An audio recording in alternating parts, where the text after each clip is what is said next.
Swoosh Life Podcast.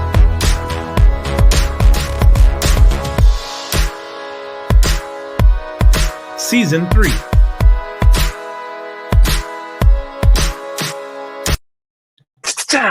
Welcome back to the Swoosh Life Podcast, episode 48 overall. 48, boys. Episode 9 of season 3. 3.9. Shout out Sonny Shaw, my guy from high school. He would always make it known when it was a 39. So if we're going to say 3.9, 39. So there you go. Shout out. But we're back. Blake Sledge is back. He is on the podcast tonight, and we are getting rolling. A little bit of a light week in the golf world. The Dessert Classic this week. We won't actually talk about that too much. But you know what? It's playoffs. Playoffs! We're talking about playoffs? We're doing playoff week with Blake Sledge. But we're going to kind of reconnect a little bit, or reconnect with all of you about us, what we've got going on, maybe a little what's in the bag talk, maybe our own 3-2-1, Matt, right?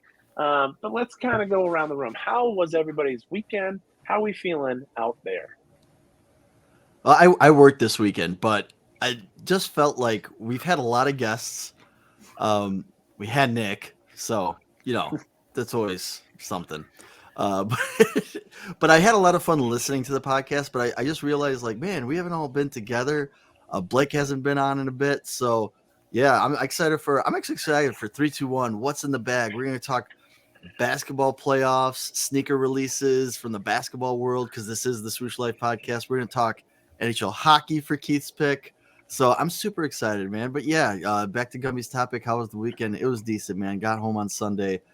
Took my youngest for his first swim lesson, and it's those moments that make it all worth it, man. So, Keith, how about you, man? How was the weekend? Weekend was great, boys. Took my 3-year-old to her first movie. Went to go see Super Mario Brothers. Fell in love with the whole movie the whole time. If there wasn't 30 minutes of previews, we would have made the whole movie. She had enough after an hour in, which was good. It's like, Mom, Dad, I got to go to the bathroom. She leaves. I'm just hanging there like a little kid. And the movie theater is pretty much empty. And I'm just like, wife and the kid went to the bathroom, and I'm watching the rest of it like a little kid in a candy store. It was great. Movie was great. She came back and watched the end of it. But it was all in all a great weekend with the family. And it was great to get the 3-year-old out and about and at the movie theater. She loved it. Yeah, lots of golf for me, man, here in Colorado. Weather's finally warm. It was like close to 83 degrees over the weekend, like nice. Actually wore shorts one of the days, like really, really good. Obviously, man, like super busy, work and kids and household stuff and other things going on. And then, Lakers, man, playoff basketball, like that's kind of my jam. If it's not football season, I'm watching basketball. But yeah, man, other than that, I'm just buying shoes and just laying low. Nice. I got out this weekend. Season opener. Did not make it through. I think I got a little bit of it got real nice here as well, Blake. About 80, 85. That's a little hot in Syracuse for April. I think I got a little bit of sunstroke, a little heat stroke on Sunday. It lasted through last night as I talked to the boys. They heard how down and out I was. But I'm back today. So, but if you see me on YouTube drinking the Gatorade Gator Light Zero, again, Gatorade, that's up. I know, right? Come on, Gatorade. I'm still just trying to pound some electrolytes. But so I did make it through. I got through 13 holes. And I was not playing very well. So I got to get the golf legs back underneath me. I thought the practice would have helped. It did not. So just got to get out there and play some more. But other than that, wife's birthday, and she let me play on her birthday. So I have a saint of a wife, if anyone is asking. I know that. I am very blessed. But she wanted to do her murder mystery box with her friends. I'm not into that. She knows that. I took her out to breakfast. We're good. So, but yeah, I know that I have a saint of a wife. So, Lynn, if you're listening, I love you. Good trade-off. You're like me, though. I was playing horribly for about 13, 14 holes, and I was like, Blake, I got to catch a flight. He did dip. He got up out of there, man. Like, but that was a good round, dude. We had a lot of fun. It was. Shout out to my How boy did Jack. how did Matt's swing look? Did he look, Man, was he looking it's like- good? It's like he was. It was like a cross between a Euro step and like a fadeaway in the follow through. Like, dude kept falling back, and I'm like, bro, like you gotta get on that left side. But I mean, to be fair, he's been traveling. He's been all over the place, very busy. Matt's always got something going So on, nice. man. But That's why you're my guy. yeah, but it was fun, man. It was a vibe. Like, it was really nice out that day, dude. That story from my boy Jack, like the Tony Finau, he played with Finau. I didn't even know that. Like, he played golf with Tony Finau. Like, If you want to share this story, I've been telling this story because I played on Easter Sunday, and they love the story. So if you want to, can you at least tell the story about? Oh gosh, I don't know. Should we put Tony out like that? Okay. nah, I ain't gonna do my guy like that. But Tony Finau, you a real one, man. Like, I appreciate Yeah, you. Tony is. If Finau could not get any more popular, let me tell you, these stories were so good. These stories were really good. He's every bit the nice guy. But yeah, those are not our stories to tell. That's your guy Jack's story. So again, thanks for the hospitality, man. Yeah, totally. Like, this is the thing about like winter swings, right? Like, just like the little rhythm and tempo, you know what I mean? Like, I played on Sunday, it was totally different. To your point, I was moving, getting on my left side. It was a way better round. Interesting thing is also like rhythm. I don't know, this might be a good topic, but I have a certain like cadence when I get ready for a round of golf, whether it's like pop the leave an hour before, especially with the back, the way that it is, like I just got like the little things that I got to figure out. Like, you guys have like little like rituals or stuff that like you got to do pre-round. Big time. Yeah. Now it's stretching. Now I'm going into the locker room, putting my shoes on, make sure everything's good. Like, got to tape up. You start with like a bunch of other stuff, but you're right. You gotta pop some leave. Like, I just wasn't expecting. I thought I could have just gone out and walked 18 holes and been fine. And I got through like 9. And like I said, I don't know if the heat just like drained me or what. And It's probably Nick Spears that drained you. no, it's just I have a bad problem when I get overheated too. We won't talk about it on the podcast because it will become R-rated very quickly. But shout out Dude Wipes. Just saying. They're also good for we are cleaning so shoes in a old. pinch. Also a great sponsor, by the way. They've sponsored Dude Wipes, sponsor us also. They've sponsored my fantasy football work league 2 years. Swear to God, they sent me free stuff for my fantasy football league at work. It was awesome. They have not since, but they did originally. So there you go. That's cool. But yeah, We'll so get there. I just want to get back out and play now. Now I'm like, I got like something to prove. I'm like, I'm not this bad.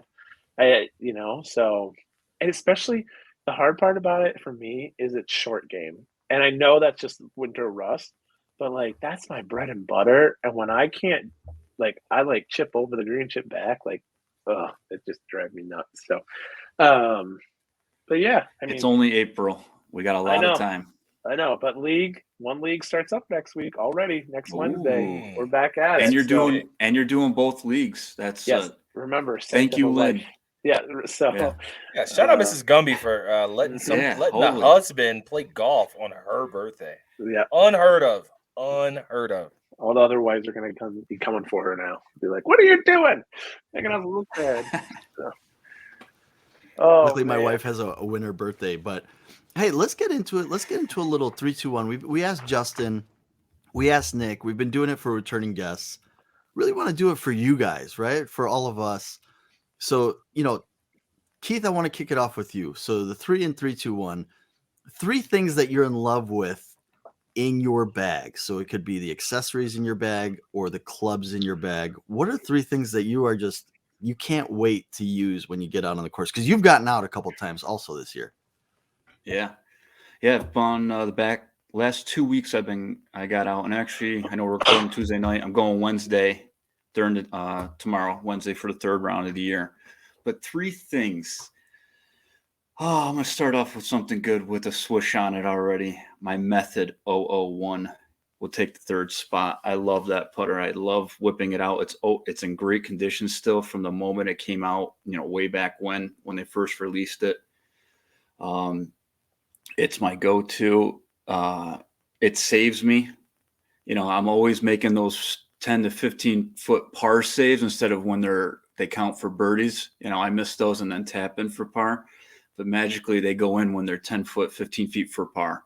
So I love that thing. I will never take it out of the bag. It's been in and out of the bag, like how Tiger sits his putter down, puts it in timeout, but I always bring it back. And if it leaves for like a couple weeks and it comes right back. I know what my number one is, but I'm trying to think of a number two. For me personally, I love my custom head covers. I actually got them right above my head here. That CA Golf did for me a couple years back. Shout out, Chad. I love them. What up, Chad? Those are sweet, man. Yeah. I know Chad, if he does listen or anything like that, I've told him last year and this year I wanted some new ones, some cool looking. I'm not going to say anything what they're going to be, but I love them. These are awesome. And number one in my bag, actually it's on my bag, is my child's first sneaker. And it's freaking awesome. I'll always keep it on here, right here. I love it. It always reminds me that I got two little ones at home, and when my second little one starts putting on her Nike shoes, there'll be two shoes on the bag. So those are my 3, 2, 1s right there. What's in the bag? What's around the bag? Everything. Well, that's just the 3 and 3, 2, 1. But Gumby, what are your 3 things that you're in love with in your bag right now? Oh, let's see. So I just got from Monument Golf. I think Monument Golf, right? Elephant print magnet rangefinder holder, so that I can just put that like on metal instead of taking it out of the thing every time. Man, that thing is awesome. That after the first round, I just like put it on my clubs and it just sticks to your clubs. So I'm loving that right now. Loving that after the first round. Let's see. Second one will be I'm big on ball markers. I love ball markers. Got a bunch of them. I also love or anyone knows this, people of the podcast, you all know this. I love yardage book holders. So, but her ball markers, I have Sugarloaf Social Club, pimento and cheese. One really nice, well done, numbered, and I got to pick my number, so I went with 22 because that's my number. It's also the year that my daughter was born in. She wore 22 on her Masters caddy this year. If you guys saw those pictures, so very in love with that. I use that a lot in the spring, but a lot not in the spring as well. And then first one, got to be the bag tags that I have. I've got the Don't Sleep on Summer bag tag. I also have a special edition bag tag, and that is this little, Seamus like NGI Nike Golf one, Nike Golf Invitational. I don't know how I got this, where I got it from, but this is a little bit of a special guy.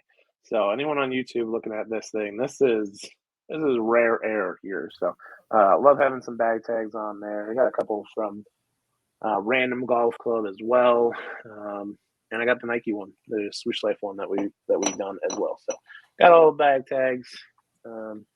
I'm all about the accessories in my bag, and I can't wait to put that first shoe on and do the shoe putter cover on mine.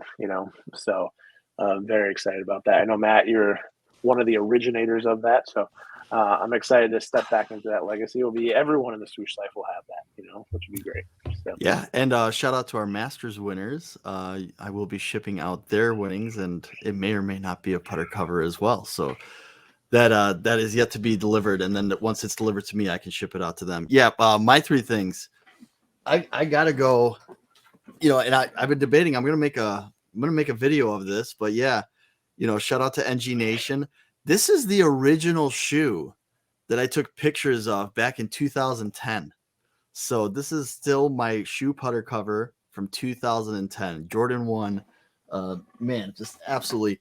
Then, you can see in the background there, my red tiger stripe case head covers. Those just go on I changed my clubs, but I love the case head covers. I got a Chicago one, green tiger stripes. Shout out to the team at Case. Yes, I'm still sorry about that Halloween release. If you know, you know. They asked me for some design thoughts.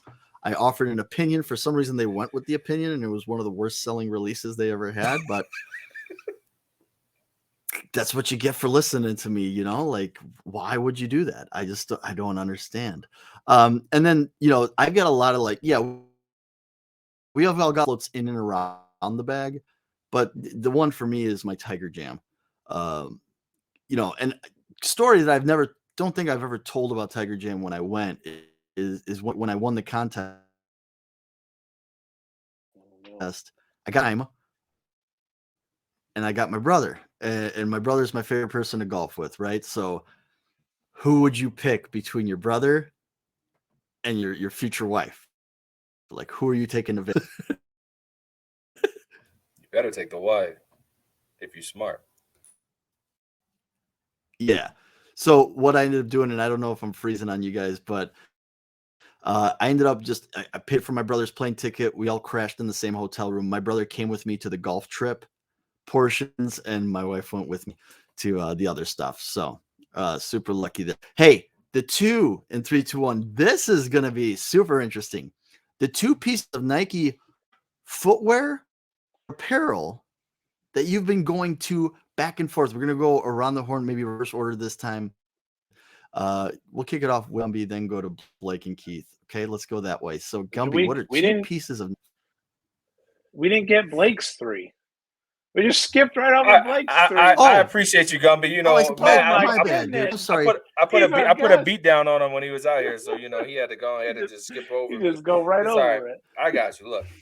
So yeah, connection started freezing. I'm sorry. I see myself out.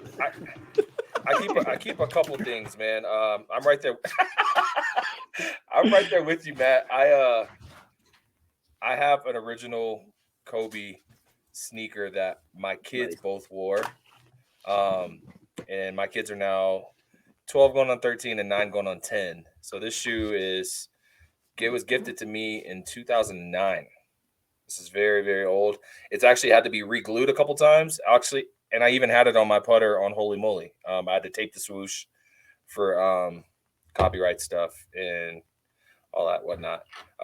And ball markers. I got a couple ball markers that are dope. These are from Golf's Most Wanted. They hit me up. This one's pretty cool. It's a Frank, but it's got a goat on it. You see that? That's sweet. Absolutely. Yeah, so I use that one a lot. And then obviously RIP, my guy, Kobe Bryant. Says Mamba Mentality on it. Those are 2 ball markers that I always have in the bag. Love them, have them in the bag. If I'm playing for money, I definitely pulling out one of those. And then yardage book cover 2, Gumby, I'm right there with you. These is from, I think it's Ace of Spades golf company on Instagram. They hooked it up a few years back. Elephant print. Got the OG Nike golf stuff on there. Got my name there. It's been worn. You see, I've had it for a while, so it's probably time to get another one. I don't know if I'll do a Kobe sheath on it or something different. But I keep those 3 in my bag at all times, man. Love you too, Matt.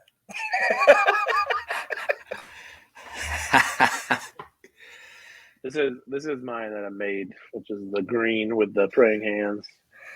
Got Gumby on it. So Ooh. I made that though. I found these and then I made them. So I always got to have. I got a bunch. You need to do something with that, player. That is nice. You made that? Yeah. Oh my god! I mean, I just found the blank. I found the blank green. So I'm about to pull up on you and take that. We can do that. Maybe there's a couple extra in the bag. So that's nice. That's really nice. And then in honor of Method weekend, we had a great Method weekend. It was an anniversary release the putter of the 006. Again, the Wild Child started it on GolfWorks. In my bag, hasn't left since I got it from my buddy Stephen Hastings, is an 004. So with the gooseneck. So I love that thing. Hasn't left just like you, Keith. So that's my honorable mention right now. All right, Matt. On to the two that we can. Yeah, sorry about that. And it might have been my internet connection. I kept going back and forth, so I apologize to anybody, especially if I froze up.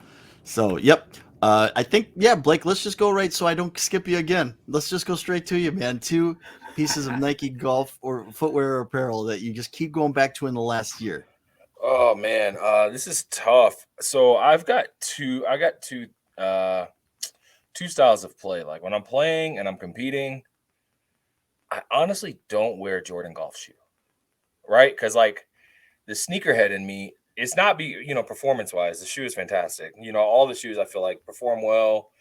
Obviously, people play on tour in them and they're competing for millions of dollars. So that's not the thing. But for me, I feel like the sneakerhead in me is just like I can't freely just step where I need to step or swing where I need to swing without rolling up on this, creasing the shoe or whatever. So my gamer, actually, like if I'm playing skins game or something, I'm putting on the Next Percent. I love that shoe, man. It is a sleeper, man. Like that shoe is so comfortable. The traction is fantastic. My only fault on it with this year's model is like the color underneath the bubble. It's just kind of like it's kind of tacky, man. Like like I feel like if you're going with a black and white shoe and you're just gonna throw some blue in there, it just kind of looks a little. Yeah. I mean, don't get me wrong, like it's still a sweet shoe, but I just feel like they could have done something a little bit better with that design element of it. But yeah, I love the Next Percent. I feel like it's ultra comfortable and keeps my foot dry, even if it starts to sprinkle or I got some snow or whatever. And then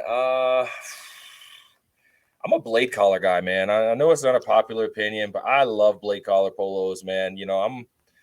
I got some muscles and neck and all that, so it looks kind of good.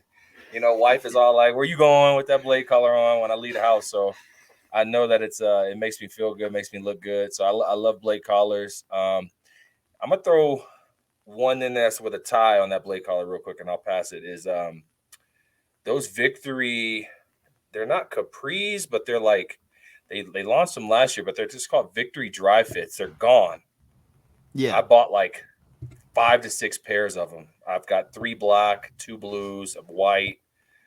Fantastic. I love those because it's just like I can wear them when it's chilly out, and I can still wear them when it's summer. And it's I like shorts, man, but I'm weird about like grass being on my legs and shit, So I like to, I wear those and they're super stylish, and I get a lot of compliments on them when I wear them. So I like that. I really like that. And the interesting thing is in Colorado, you can experience all those seasons all in one round. So, Keith, what are your 2 pieces? This is tough for me because I'm always like rotating the stuff out year after year. But one thing that's always stayed around with me, and maybe I don't break them out too much prior years, but I do now because they're being retroed, are the T-Dub 13 shoes, the blacks and the whites. That's something I'll be wearing a lot more this year. And like I've worn them the first 2 rounds, and I forgot how comfortable they were. I forgot how much the shoe moves on the ground. The traction, I'm trying to say, with the free sole at the bottom. It's just like it's a awesome shoe, and it should have never went away. The free bottom. They could have changed the design a little bit. Gumby. No, keep going. No. I was just gonna say I can echo those sentiments because when I played this weekend, I was like, why does it feel? I wore them. I was like, why does it feel like and they were the old ones, not the new ones, so they're my past ones. I feel like I'm missing something. What is happening when I step? I'm like rolling a little bit, and I look down, and I'm missing a spike. On no other shoe would I like know that I'm missing like a spike, but on that one, I knew that I was like I could feel I was missing a spike. I went to the shop and I found one. So sorry. Weren't you trying to get the spikes out of those to put the new ones in? Yeah, I think you were doing that on the podcast one night. You were just trying to rip them out and put new ones in. And the tool worked, and I ripped them out, and I got new ones in. But I did not lock this one in apparently because it just fell out. So, but luckily they had the tool in the clubhouse and Yeah. like and a spare of the same exact like spider ones that I got, or so. But to echo those sentiments, you can feel everything in those, which is just great. Yeah, they're awesome, and they're just like I must feel young again. I feel 10 years younger back in 2013 wearing those puppies again. So it's bringing back good swings and good vibes this year already. But I'm gonna switch it up. I love my hats, and I always love my T-Dub hats. Every year they come out, they switch them up a little bit, but I don't ever get rid of my T-Dub hats, and I always rotate them in and out, and I just love wearing them. All the different styles, the flex fit ones. I have a couple secret ones with the swoosh in the front and the T-Dub logo in the back, the small logo, like the ones he wears on Saturday and Sundays. I have a couple of those that I don't really wear too much. Not a lot of people have seen those, but they're awesome. And I do love my hats, my T-Dub hats. So there's my twos. And you were wearing the Brooks Koepka hat, which I think I know. I'm still on a Koepka kick for some reason. I don't know. For those of you that played well, those of you that are listening, this is the one that Nike is stacked vertically, and it's kind of going up the hat. It's super awesome. Love that hat. And the Bethpage hat. I do want to say we had an amazing Always Fresh pack. Nothing against the pack. I don't think we've had a great hat in a while in golf. I think that's neither here nor there. It was that year. It was like the year that the Brooks won, and then they had, remember the one with the azaleas, the Masters hat that was blue with the white that came out. It was really cool. Yeah, I had the white one with the black azalea and the pink swoosh. Yep. Yeah, those are the last good hats. But while we're on hats, real quick before you or Gumby take it, man. Can we get flat bill flex fits back, please? Like, oh my God, please. Like, can we just ship a couple of those to Rory and maybe he'll win the Masters? Because you remember in 2014, he had the white flex fit, with the big old brim and the purple shirt and the white pants, looking dope, and he just had a hell of a summer. So like, Nike, maybe pull some of those out the vault. You know what I mean? Like, us bald folk can't all wear the snapbacks. I get that stamp on the back of my head if I wear a snapback. So I got to take it off here and there. So please give me a flex fit or something with no hole in the back. I don't need a hole in the back. Flatbill Rory, I've talked about it on the podcast before. Flatbill Rory was a different person, like different. So bring back Flatbill Rory. That'd be great to see. Yeah, I echo those sentiments, Blake, on the hats for sure. So. What are your two, Gumby? Oh man, yeah, I've gone to the TW13 to that like a bunch early with practice and stuff like that. But to be fair, I don't know if it's going to be wet or not out there, and so I know I can just easily like wipe them, and they're clean. So same thing is my 90s, the golf 90s. I just know that I can just like slip them on and go. So that's kind of like what I've been rocking for apparel. They started making some bigger sizes in polos, so that's one of them in polos. And so, to be quite honest, my big size polos are like the only ones that I'm reaching for now, and I don't like have enough of them. Like that's the problem. So, the one that everyone's seen me go to more than once this year is the Dry Fit Tour camo in the pink and the blue. Then I want to pick up like all the colors, but I just more want that style where it's stretchy and big. I can tuck it in for a big man to tuck something in. It's not easy, so, and we all know, unfortunately, that Nike makes all their stuff just a little too short. Like, I know that we talked about Peter Millar stuff and all that on the Masters one last week. I'm not rocking anything other than Nike, other than One Bone. I gotta tell you that One Bone makes shirts that are long enough for me with my gut to like that just make me feel, as Blake, you said it, if I feel good, I look good, I play good, kind of thing. So that's, for me, it's One Bone shirts. That's what I'm wearing right now. But everything else is Nike. And so I just need Nike to make longer shirts on their stuff. I'll be happy, even on some of the polos. They can still be the 2X.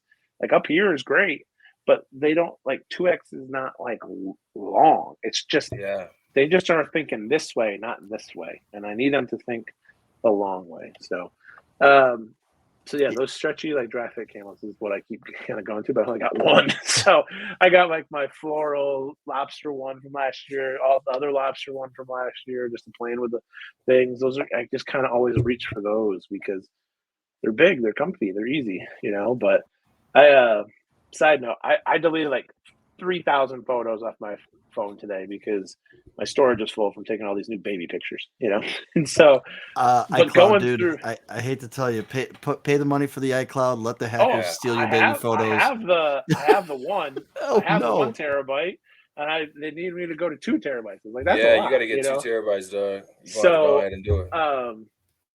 But either way, so I went through. I had a lot of, multiple photos that I don't look at and stuff like that.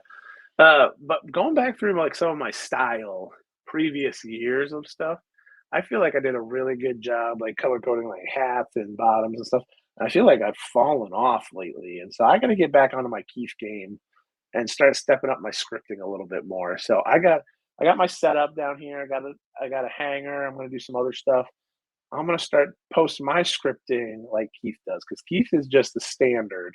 And I need to step my game up because I think also seeing it visually instead of just putting it on day of will help me because I liked what I used to look like in pictures. And lately I just haven't. And that's why I haven't seen many of me like golfing lately on Instagram. And I need to get back to that, So the people want to see it. Watch out this year. Watch out 2023 Gumby coming for you, Keith. I can't wait. I can't wait until member guest and we just match for 4 days straight on everything. That's just gonna be amazing. Also, sorry I'm talking a lot, but I realized in hats, and this I knew we were gonna get back to hats sometime. I don't have just a plain swoosh white hat. And it really upsets me. Like I've got all these cool like fancy hats like and stuff like within arm's reach. Blake's got one. I don't have one. Like I don't know what happened to the one that I had or what, but like I don't have one. And that's all I wanted this weekend. I looked good this weekend. I wore some teal a couple days and I just wanted that and I had to wear a tiger instead, which is totally fine. But when you're like not wearing the rest tiger, you're just kind of like, I just want like a regular swoosh. So I think that is my next purchase is just a plain white swoosh. I kind of need that, like the plain white tees. Hey there, Delilah. All right. From Chicago. I do like that. I got to say, Easter Sunday, I finally played in the TW14. And guys, I get it. I don't think I understood the love y'all had for it. And then, that's one of the reasons I got it. You guys kept talking about it. And the hype is real about that free outsole. But my 2 things, I'll just keep it semi-short. Number 1, I'm just glad I saw Blake was wearing this when we were playing. I saw Keith in his scripting was wearing these. The 5-pocket rappel pant continues to dominate. Wore it to work. I've got it in gray, the Canyon Rust of the black.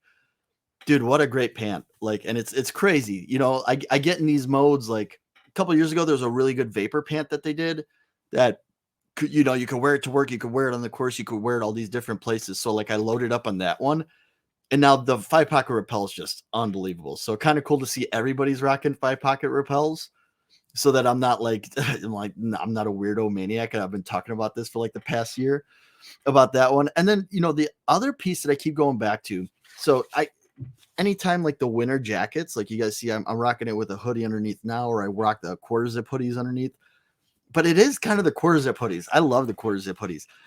Now I'm with you guys because the quarter zip hoodies, like the t-shirts, they run a tad short. And just like the example I give is like, I get back from work and I've got my 5-pocket rappel and I've got my quarter zip hoodie on. And you just crash on the couch and you don't want it riding up, right? Like you don't want the t-shirts riding up. You don't want the hoodie, as you crash on the couch and then the little ones jump on top of you.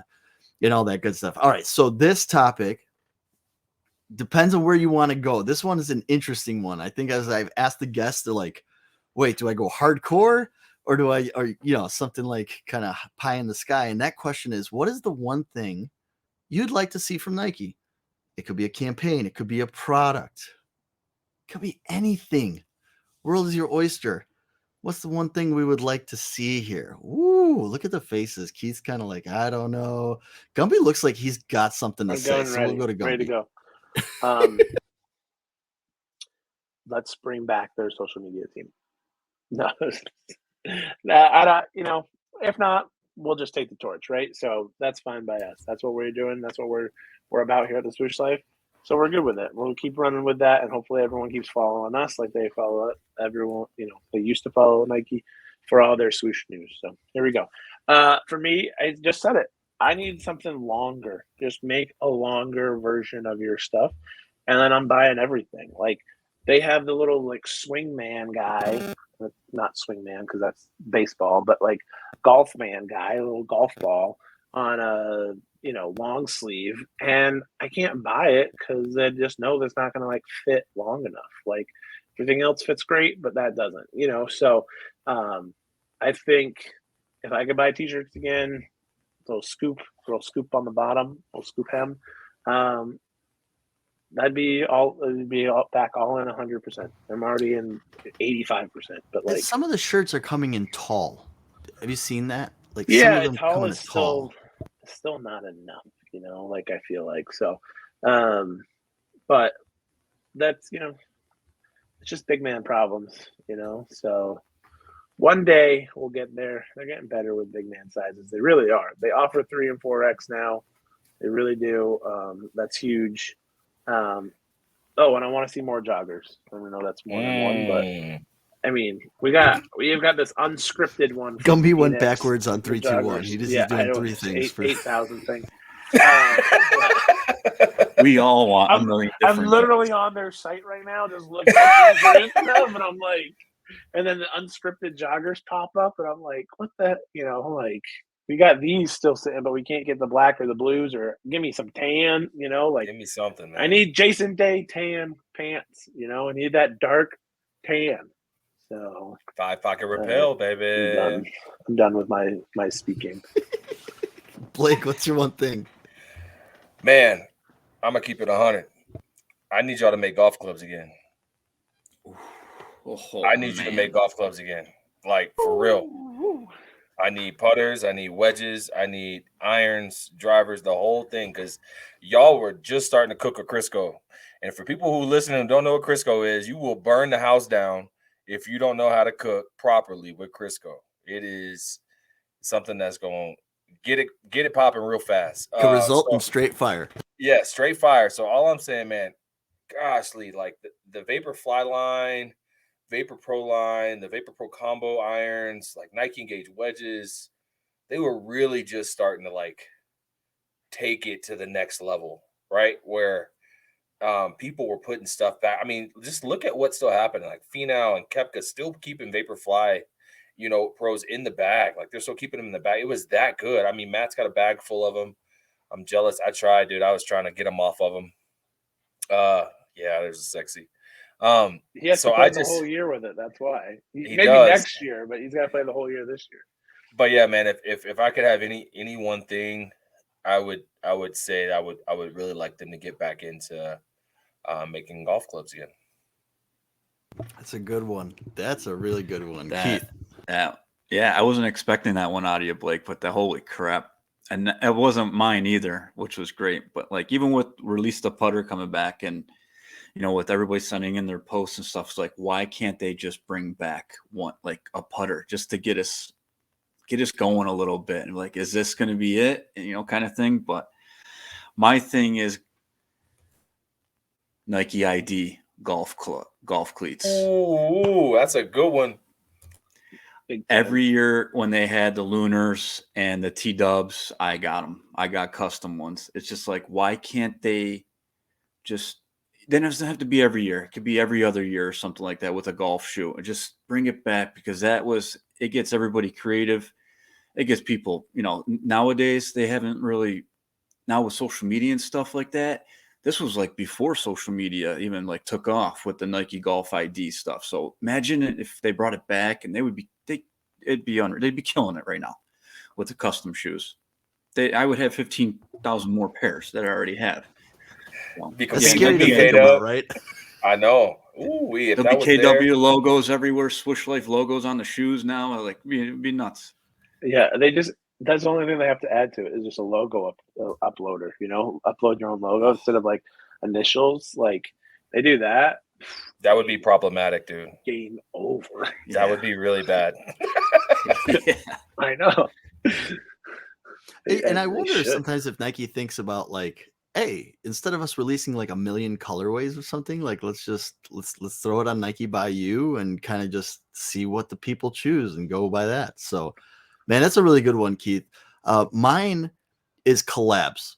So it's almost similar to like, they could do an artisan collab and re-release a putter, or artisan collab and do some irons. Do a Seamus collab, release some of those, those sweet head covers like the ones that they make for the players, the yardage book covers. And collabs are like big in not just golf, but like all over the place now. Like big brands coming together. One of the brands that does it pretty well, like Bettinardi does a good collab every once in a while. They did like a Monopoly one. Like it was just silly. It's crazy, right? But I know Nike likes to be the only brand in the game, and they don't really like to share the spotlight. But I really feel like in golf, it would be really neat to see. And hey, there's a lot of cool stuff that's come out post Nike clubs exiting. Like I would love to see like a set of wedges from Artisan come back. And when we go to the Dream What's in the Bag, I think that's something that maybe we can all go to. So that's what I want to do next. And man, this is a long one, and we don't have an ad read, right? No, we got nothing. So we just keep rolling. So again, hey, Artisan, Artisan, we're gonna shut you up probably a couple times. Shout out here. Mike T. Shout out Mike T. Come on, Mike Taylor. David Franklin retired, but still. I will refrain my comments. But it was awesome to see. I mean, like Jeff Moon at the end in the Hawaii time zone, shutting the thing that like I got home. So I flew home from Arizona. I landed at midnight. I'm like, I'm going to go in the garage, and I got a couple ones that didn't make it out to public. And then Jeff just starts boom, boom, boom. Anthony Kim's putter, his own unicorn putter. He's got all these cool putters. And I was like, yeah, I'm going to let Jeff close out the night here for us. This is, it was just stupendous, but it reminded me of the good old days of Nike Golf social media. Or when like we all ran to Twitter, or we all ran to Instagram, we all ran to GolfWorks. Like we would go, and like when stuff like this was released or announced, like we'd all go share our thoughts. And we've all kind of gone our separate ways because the clubs are gone, and like, just with Callaway and stuff like that. It was just so really fun to see. So with that, before we get into our NBA and NHL topics to close out the night, we're going to do a Dream What's in the Bag. So kind of similar to 3-2-1. I promise not to skip Blake this time. We're going to do it by sections of the bag. So I want to finish with putters. So first up, we're going to do drivers and fairways. Okay, so we're going to go around the horn here. Right now, dream bag setup. What do you want in your driver and fairway woods? And whichever three of you is ready, go for it. So wait, are we talking like clubs ever made? Or are we talking about only stuff that's currently out right now? I feel like this is totally up to you, right? Because when we talk about like club, because I was thinking about this too, right? But look at what's happening like when we're hunting down old Nike stuff. So this could be stuff that you missed out on. Yeah. Or stuff that you remembered being really, really good. It could be something that's super rare and collectible, like not necessarily right for your game, but you'd like to have it in the bag for display. It could also be like something that's out now, and it's just like unattainable, right? Like, right. Like I want that auto flex shaft with the, with the whatever. So that's kind of what I want to go. Yeah, I won't get too specific on shafts and all that stuff. But I mean, I might just, let y'all know a little bit, but oh man, so what you said, start with driver. I'll start with driver. The one that I wish that I had another one of is the Nike Flex 440, all resin head. I had one, and I cracked it, the whole thing. I'll send you guys pictures of it. The whole thing cracked. It was massive, and it cracked like right before Nike was going to exit the business. So they just sent me a gift card that I could use because they didn't have anything else to send me like driver heads. So they did hook it up. But I think that is like pretty much like what Stealth and TaylorMade are doing, right? Like Nike was doing it, but with the resin head, once again, innovating light years ahead. It's 2016, we're in 2023. You guys understand, like they've always been pushing it forward. Fairway wood, 3 wood, like those are hard. Once you find one, I feel like you really don't want to go away from it. Yeah. I really hit the Vaporfly Pro really, really well, but also I have currently a TaylorMade Sim 2 titanium 3 wood, and I can nuke that thing. So that's my driver and 3 wood setup for now. Gumby? I Or Keith? I'll go. I got it. Driver, all this dream stuff's going to be just Nike stuff anyways. just so everybody knows that. Because the one that Nick showed off last week. Oh God, yeah. Believe it or not, yeah, that was in my mind, but I'm not going to go there. I loved the Ignite driver.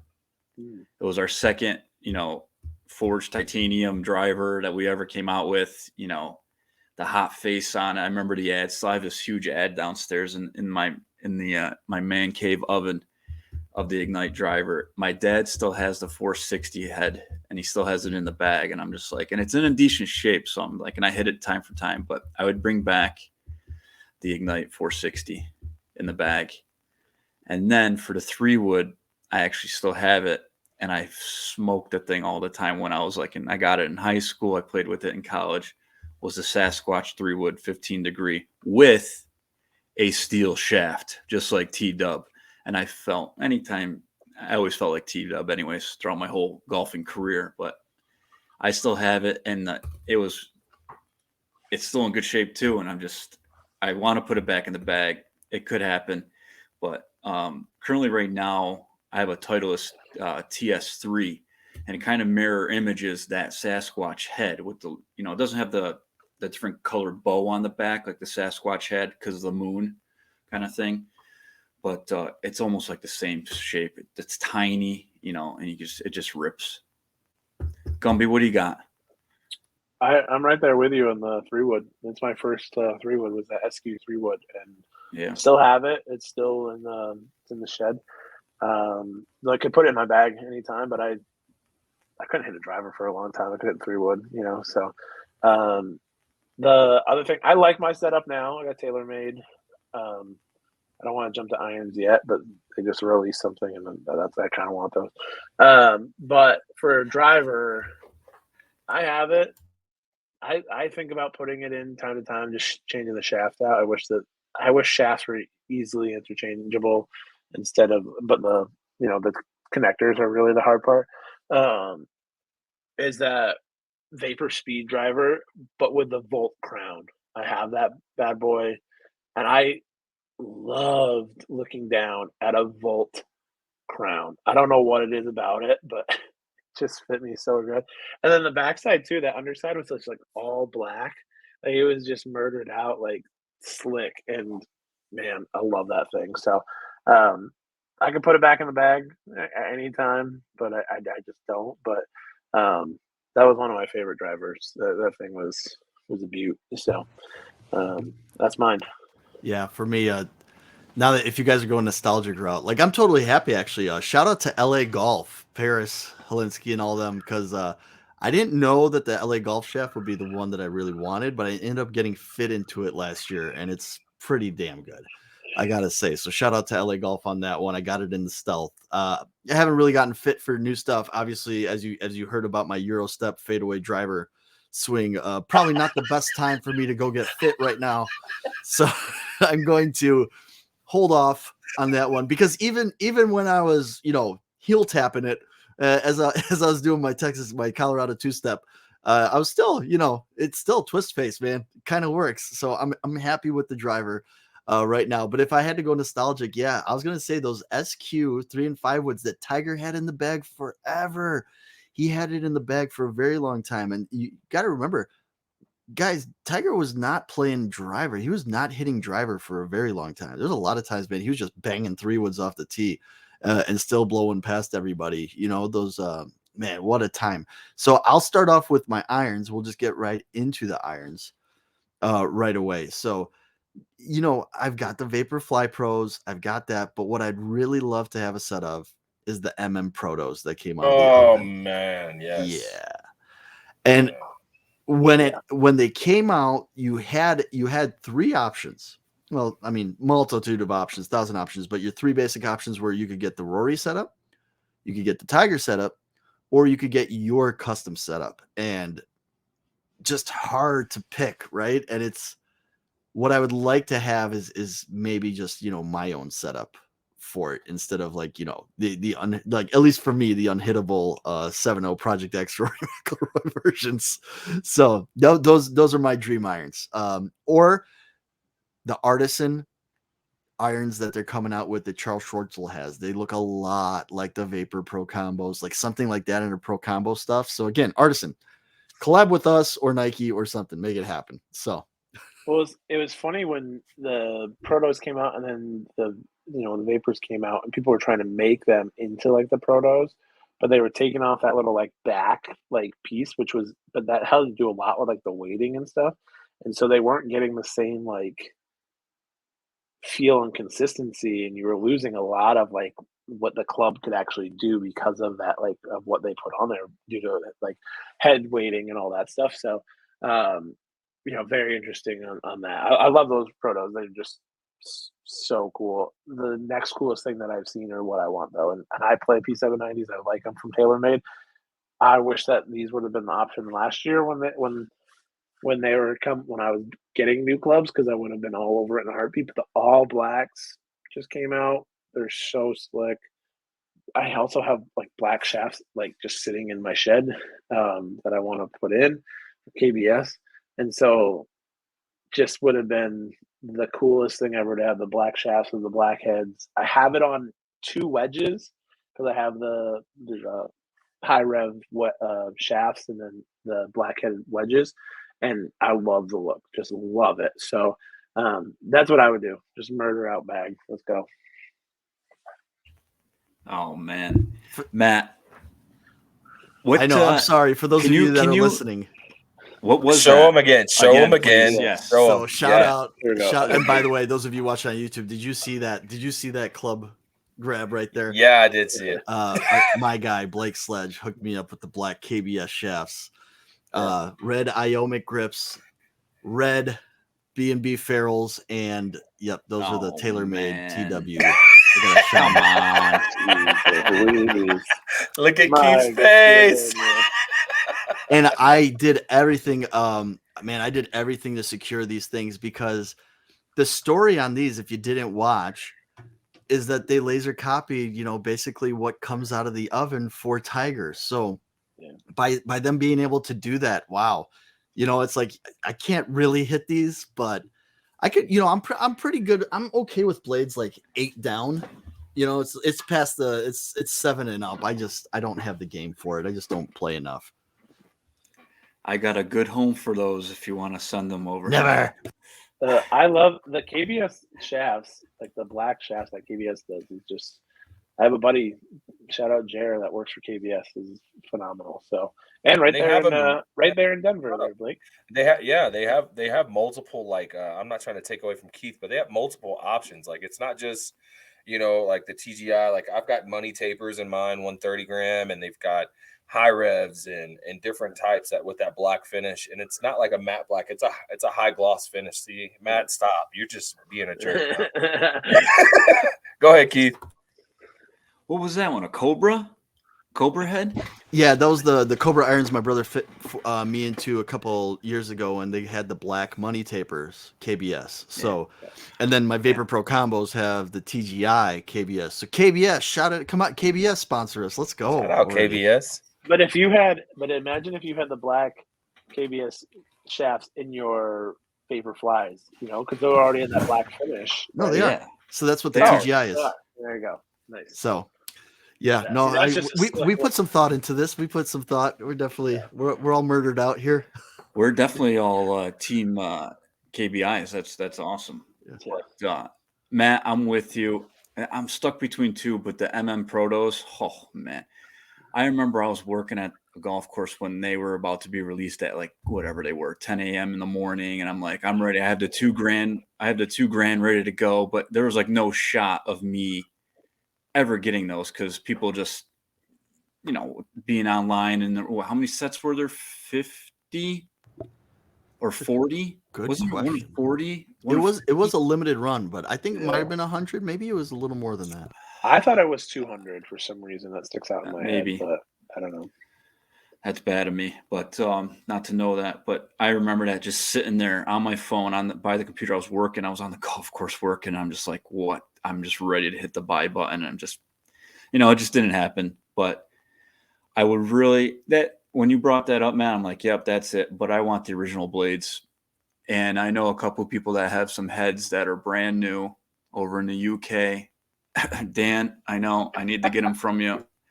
I backfired. That's our guy, Dan. I'll pull the trigger. I really want them. So that's the thing. Like, if I ever get like that set again, like, do I use them? Like, or do I hang them on the wall like I do with everything else downstairs in my basement? I feel like I would use them because that's what I have in the bag right now, almost, with the TaylorMade, MCs, and I got the Pro Combo kind of set up with my 3 and 4 iron. And my 2 iron too, but like other than that, my 5 through pitch and wedge currently, my MBs, they're blades, a little muscle on the back, but that would be it, Matt. Stack correction, 40 made. 40. That was my second guess. Wow. That was my second guess. So right on it, Keith. All right. Blake, what about you? Irons. Oh man, so I'm kind of all over the place, dude. Like, obviously, if I can get a hand on MM Proto, I would take it in a heartbeat because I love the Vapor Pro combos. They're fantastic. So I've had a lot of Nike irons in my time. I've had the VR_S4s that were originally a Japan only release. Those are hot. People would put them in like the 3 and 4 irons on tour. I think Tiger and Rory put them in like the 3 and 4 irons. I've had not the original blades, but I had another, I think it was the first Pro Combo Nike iron that they did. I had those. I let those go to a friend, and dream setup though, bro. If I had to pick, man, my friends just got them. It would definitely be the Titleist T100S Black. That's what I would roll with. My friends Those just got came out last year. Yeah, they came out last year, and so we told everyone was like, yeah, I'm not gonna do it. I'm not gonna buy them. And I was like, yeah, the black's just gonna wear off. Like, don't do it. And then they did it, and they did it real like on some sneak stuff. So like I was real salty about it because they got them, and like I passed on them. But they're good, so I'd probably go with those if I had to get anything currently right now.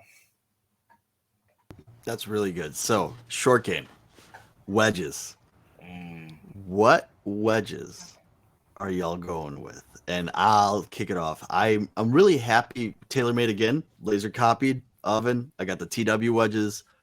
Actually really happy with those. You guys have heard my short game misery tales, but actually, Blake, not that bad, right? It's not that bad with the TV. No, it's gotten better. It's gotten better. I've gotten out of my own head, but I would prefer if they actually came from the place that was the oven. So some artisan wedges. And I guess my question would be, if I had a chance at getting artisan wedges, would I do like a toe sweep design because I kind of missed that? Or do I go with just, hey, give me the T-dub, guys. Give me the T-dub because it's coming straight from the guys that made it, right? So like if it's going up on the wall, I'd probably go with the T-dub, or I'd want like some kind of like toe sweep variant if they're still able to do that. So that is my pick for wedges. And I think, just because we're a little short on time, I'll go straight to the putter too, so you guys can do the wedges and the putter together. If it's my dream setup, dude, I need Tiger Scotty. Yeah, elder one. Yeah, that's it. No, oh no, I want the beat up one. No, I want the. I know. Are you saying the elder one, the Tyrolean one that he had? No, the elder wand. The elder wand, like Harry Potter. Yeah. I don't watch the Harry Potter stuff. I'm sorry.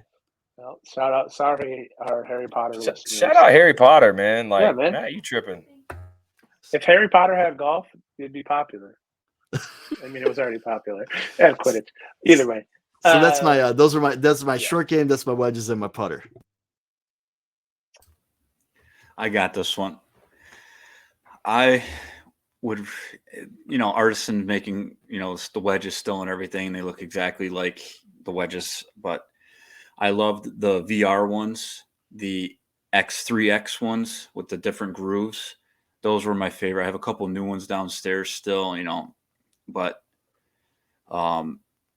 those will always be my favorite, my dream ones to come back.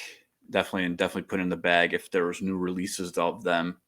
I currently have SM8s in the bag right now, Titleist. Love them. They got stamped K-Dub logos on them too, which is awesome. Got to have that, everybody. Not the greatest stamping, but they're on there if anybody can see. There we go. There it is. Ooh. Not the best, but they're on there. Makes it look cool. And I'm just a weirdo like everybody else on this podcast. So, putter, I have a decent amount of putters. I probably got maybe 10 Nike putters, and they're scattered throughout family members and everything. And like once they're done with them, they always migrate back to my basement into the bags. But like my dad has the blue chip. He has the original blue chip one that I originally used, first time putting and with Nike putters. But dream bag with the putter, it's in the bag right now. So it's a dream. The dream come true. The Method 001 is staying, and that's my dream putter. Gumby?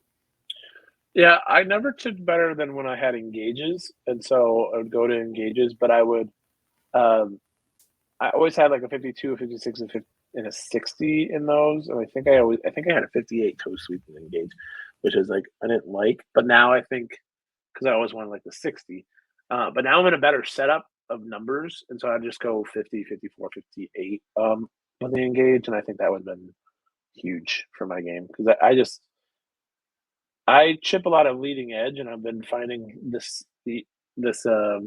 early season how to chip with the bounce a little bit more, but it didn't translate to the course this past weekend because it's a different pattern, right? Like I kind of understand like what Tiger was talking about all those years ago. He was talking about pattern and the way that you kind of come down it. And with the engages, I felt like I chip a lot more leading edge stuff, so which I just prefer. Like I said, I like my 004. I think that I would have an 006, the release the putter one. I just think that would be really nice to have, put it on the wall kind of thing. But if I could afford a putter, it would be that Newport 2 GSS, the one that that Tiger has, the Scotty Cameron, with the red cherry dot, and all that stuff. Because I think it'd be cool to have something like that, the same one that he does, even with the ping down to that ping grip, So, and I'm a pistol grip kind of guy for all of my clubs because of Tiger, So, but yeah, I got a couple different putters. They hang back here, but I can't seem to get the 004 out of the bag. So that's my setup. Yeah. So for me currently, man, putter wise, I have an even roll. It's murdered out ER2B. It's actually not murdered out anymore because I use it so much. You can see that. That's why I've got to hold it. I love it though. I was using the Nike Method B Origin, I think the 002 for the longest time. And then I had a Scotty there for a minute, square back, special select square back, and it was good. It's just my thing with Scotty Cameron putters, man, and no disrespect to Scotties because they're good. They're just really hot off the face. And so I like it to kind of come off a little bit dead. Origin did such a good job of that too. Yeah. It's really, you're sweet. But yeah, I'm with you, Gumby. Like, I really like the engage wedges. I think though, if I could do it again, because I still have 2 sets of engage wedges, but if I could do it again, I would try to go low bounce. I'm a low bounce wedge player. Like I like, 8 degrees on my 58 or 60. Like, I just turf interaction and stuff like that. I don't like the leading edge to kind of sit above the ground like that. So so low bounce, if I can get them low bounce, that'd be fantastic. But yeah, I think that's what I would go with. Dream putter. It's hard to go against what Tiger has. So I think that's what I would go with too. Yeah, it's hard for me, and I'm Swoosh Life podcast listeners. Y'all have let me down. We're going on year 2 now, by the way. When I Three. first, well, Year it's 2 two of years. it- It's 2 years of you. disappointment. Let me explain. Okay. This is why I'm disappointed in the listeners. When I first appeared in season 1, interviewed by Nick and yourself, I said one of the putters that I'm on the hunt for, and it was on GolfWorks, was a Wheezy Method Origin. And still, like, do I regret not getting that thing? Like, at the time, I just couldn't do it. And dude, nobody in 2 years has found this thing. This is sitting in somebody's garage right Is that now. the super long neck one? Like I think it was a super one? long neck one. She had like blue and pink paint fill. It was a Method Origin. I think she was tabletopping still at the time. So it was like, maybe it was like 33 inches. No, but I saw it was for sale. I swear, unless I dreamed this, but I swear it was for sale in the GolfWorks forum. So somebody come help me out. So hey, that's the golf portion. We said, hey, it's not going to be a golf podcast. Here we are, I know. an hour in. But we felt, again, Blake's back here, man. We had to vibe for a little bit in the golf thing. So let's transition real quickly. Not real quickly. We're going to talk about NBA playoffs and signature shoe releases. So I do have some thoughts on this, right? So I want to talk a little bit about the NBA playoffs, who we think has some good chances out there, but also this is John Blake's Morant. Pick now. This is Blake's pick, NBA playoffs. Yeah, Blake's pick for the NBA playoffs. I want to get your thoughts. John Morant, he's got the sneaker coming out, launching in the spring. KD 16 has leaked. It's coming out in the spring. Had Luka been in the playoffs, they were going to tease the Luka 2. He wore it. Obviously, that whole thing didn't work out. The only thing I'm going to say on that, at some point, you're the problem. Kyrie, I'm just saying, is have you ever seen that meme where they said that SZA makes music for girls who are the problem? Makes great music. You said that when I put SZA on in the cart. She makes great music. She makes fantastic music. But sometimes my thing on Kyrie, just real quick, you were playing with LeBron. He came back. You guys won a championship together. You beat what could have been arguably the greatest team of all time, 72-9, and it wasn't enough for you. And it was like it's like you felt like, oh no, like I'm bigger than LeBron. It's like, dude, you're not bigger than LeBron. You are not. You at some point, you're just unhappy, right? You picked your own teammate with KD. You let external forces distract you, and that whole thing. But by the way, 2 primary ball handlers, we all knew that the Dallas thing was not going to work. We just knew that it's not going to work. And now Dallas is probably going to lose Luka because they don't have a first round pick. Anyways, moving on from all that. So how do we feel about signature shoes releasing in the springtime versus fall time when the kids are going back to school and things like that? So I want to get your thoughts, kind of who you guys think are going to win it. And would you prefer back to school shoe releases like Jordans used to release back in October when we were kids? That's like nostalgia for me, right? Part of going and picking out your school outfits was I would go get my school shoes first. And then the fits would just go based off of that. But yeah, as far as the signature shoes that are coming out, the Ja one looks cool. Sabrina's shoe looks dope. Don't sleep on that. Sabrina's shoe looks really, really good. The details that she has in there, her culture that she put into that shoe with the stitching and stuff. And I'm a little biased because I met her recently, and that was cool. She's super nice. Her and her fiance, they were super nice to me and my wife. I'm digging low top shoes. Clearly you can see that I'm a Kobe guy. So low top sneakers of basketball shoes have always been my thing. So I like that most. That's kind of the direction that most of the sneakers are going into. Yeah, I agree with you, Matt. I think a fall release would be great. And yeah, who's next? I'm gonna send it to Gumby. What do you think, Gumby? I don't follow the NBA as much as I maybe should. But I have seen Tatum's shoe a lot recently, the Celtics guy. And so, which I know me and Blake won't get along because of that, because he's wearing that Lakers hat. But that's okay. I've kind of really enjoyed that. I really like the Sabrina. I really do. And so but I haven't worn basketball shoes in a long time, so it's hard for me to like say like come back in the fall or not. I have nostalgia as well of like picking out shoes and then you know um, and then getting ready for like fall. It's funny because I never started out a Nike guy, but I always wanted to be a Nike guy. And so in Maine, which is where I grew up, is a New Balance factory. And at that time, New Balance didn't have the streetwear cred as it has now. You know, a lot of the New Balance models are huge in streetwear and everything. Um, but it just was like dad shoes and cheap shoes and whatnot. And so we would go to the factory outlet early, late summer, right before school.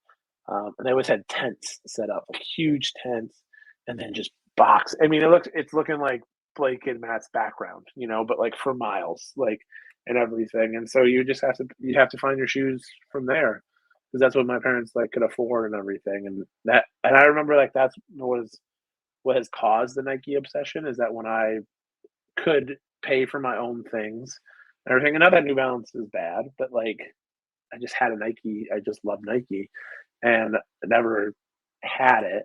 And so then I was like, I remember saying when I got my first like big job, I started working at the Dome here in Syracuse. I was like, I'm turning my whole wardrobe into Nike, like everything. And that's what I did. And now I have a problem. So, but yeah, I think it stems from that, Matt and Blake, that like you go in the fall, you go early, late summer, midsummer, pick out your fall wardrobe, your back to school stuff, and so that's kind of where it should fall. And maybe they put it out now so that by that time, then there are maybe coming down in sale already, and you can like get them for the kids and stuff. I don't know, but it does seem off because you're not playing basketball in them, during the winter, anything like that. So, yeah. Do you think, I know this is not so much my territory with basketball shoes and, tennis shoes, whatever's coming out in the springtime, but, and I know we haven't gone to school in a very long time and we haven't gone and we're getting our kids shoes now and stuff for the new school year. But do you think it's something with like the shipping issues that have been going on the past couple of years? Why they've been spring releases, or has it been like this for years? No, I'm a little bit out of the loop on that. Yeah, so Kevin Durant, his line kind of really started. They really started doing summer releases for him, and the reason I think that they do it, and this is just my guess, and Blake, maybe you could tell me if I'm wrong or I'm right. They just have so many signature athletes that to release a shoe, and they even tried staggering it like the last few Jordans come out like in February around his birthday, January around his birthday, right? So you might get, and then springtime will be kind of like, the newer guys, like obviously like Ja's new. I don't know when the Sabrinas drop. I don't know if we have any dates on those. I agree. Those look fantastic. And that's something, at least like from the basketball standpoint, like the GT Cut 2, GT Jump, like those shoes have gotten really good reviews from people who play in them. Yeah. However, I don't think that they get the notoriety that they deserve because they aren't SIG shoes. And it's like you've got enough players, or at least throw like one thing I liked about when Nike had the House of Hoops Foot Locker relationship is, okay, like you've got something like a GT Cut, and I don't know, or like Hyper Dunks. No, 2K4s, right? Yeah. Too. Yeah. They used to do PEs, right? So it's like, okay, if I wanted a green black version, I could go get, a Celtics player colorway, but I'd have to go to Foot Locker or House of Hoops to get it. And it kind of made it really cool because some of the ones would get really desirable because it was just a crazy good colorway. Yeah. It's not that people were crazy about the player.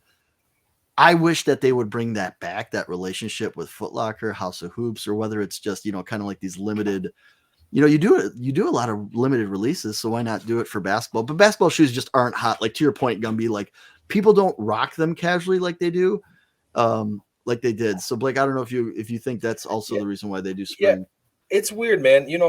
I'll tell you what, I think that it's nowadays everything is so obtainable with just the direction internet and sales through social media and all of these things. You don't really have to base your sales pitch to a specific time of the year, right? Like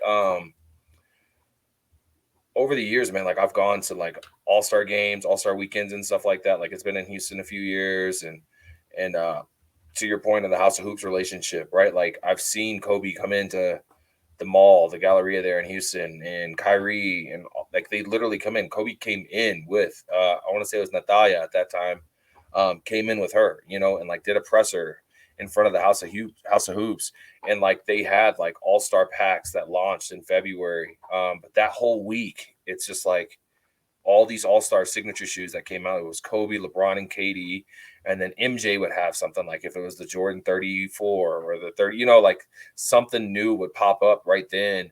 And for years we've been getting like an 11 on for a Christmas shoe, right? Like that's kind of become a new tradition. Like a Jordan 11 is going to come out every December. It's been coming out like that for probably a decade and a half, you know. But I just think that it's bigger than, you know, when these guys are playing, guys and girls are playing. I think now it's everyone's able to like go and get it, you know. And so I mean that's actually something I'm gonna probably do some research on, just because like there's got to be something more to it. And obviously with the last few years with COVID and stuff like that, they've probably seen, you know, hey, we don't need to have this huge physical presence because we're doing just as much, if not more, online. Like it literally changed the way we do stuff. Like I camped in so many lines for shoes. Like I can't even tell you, like, you know, you think buying shoes on an app are bad. Like I've camped in lines, dude, like where you got to be careful, man, like where you looking or who you're with, or, you know, like it's crazy. So, yeah, I mean, I'm glad I don't have to camp in line for shoes anymore, but still it's a different era, I think, in the basketball sneaker space. Like it's not as prominent as it once was, I don't think. It was funny to see that people camped. Sorry, Matt. The last time I just saw people recently camped for Big Bubble, for Air Max 1 Big Bubble.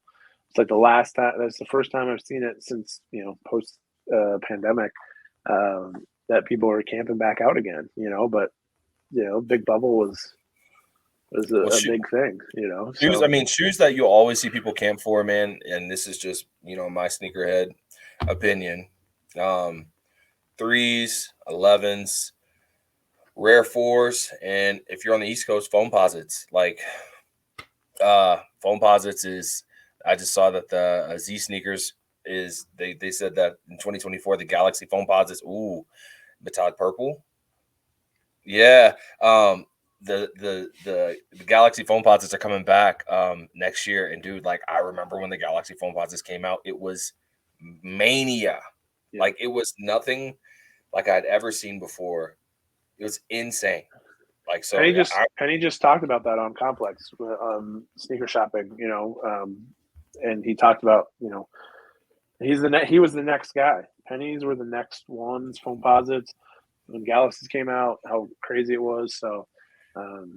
I touched on that too before. Like I think that would be a good golf shoe. That was almost my 1 in 3-2-1 today. Is I want a Penny, you know, the Penny 1. I think a foam posit would be a good like ACG shoe, like a snowshoe. No, like dude, as we go, perfect. It would just wipe clean like the teed up 13. You know what I mean? Like if these are my snowshoes. I'm telling you, if you could get a foam posit golf shoe, like that would be insane. It was, or like even incorporate like a little bit of the technology, like they did. The Penny 2 didn't do it, but it did have like that ridge that raised up on the side, though. But like, yeah, I think the Penny 1 would be a phenomenal golf shoe, especially since, and we've talked about that on the podcast before. So, yeah, it's interesting. Also, and with the SIG thing, I do remember like college, I used to play. So I played basketball, and then into spring, I'd go into tennis season. And then I would go right into teaching tennis because that's how I made my money during the summer, you know, being a poor college student. Right. And I still played in basketball leagues at night. So I'd like teach tennis and then I'd go play basketball at night. And it was kind of cool. Like if you could get a signature shoe, like a new signature shoe in the summer, because like in Chicago, like men's leagues are like park rec leagues are huge in Chicago. Like, you know, like NBA players will pop up every once in a while.